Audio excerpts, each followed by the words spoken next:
কয়েকজন বন্ধু আমাদের কাছে জানতে চেয়েছেন যে ট্রেডিংয়ে কি শুধুমাত্র ভালো স্ট্র্যাটেজি ব্যবহার করলে শুধু লাভই হয়ে যাবে, লস আর হবে না, কিংবা কোনো স্ট্র্যাটেজি যে সত্যিই ভালো এটা আমরা বুঝবো কী করে। দুটি প্রশ্নেরই একটা সহজ উত্তর আমি দিয়ে দিচ্ছি।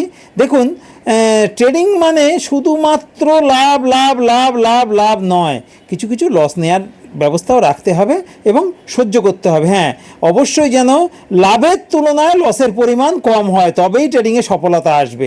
অর্থাৎ দেখা গেল যে আমার সব মিলিয়ে গত 3 মাসে যে 500 টাকা রোজগার হয়েছে, কিন্তু 100 টাকা লস হয়েছে, 400 টাকা কিন্তু 3 মাসে সলিড প্রফিট থাকলো। এটাই হচ্ছে ট্রেডিংয়ের সফলতা।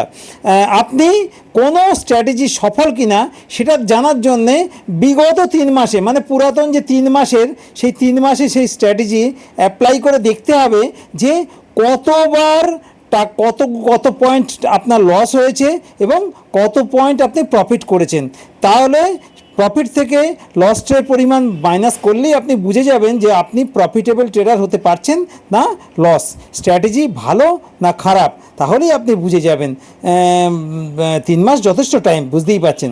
ট্রেডিং শিখুন, সঠিক স্ট্র্যাটেজি অ্যাপ্লাই করুন, ডিসিপ্লিন ট্রেডার হন, ট্রেডিং থেকে রোজ 500 থেকে 5,000 টাকা রোজগার করুন। সুস্থ থাকুন, ভালো থাকুন, ধন্যবাদ।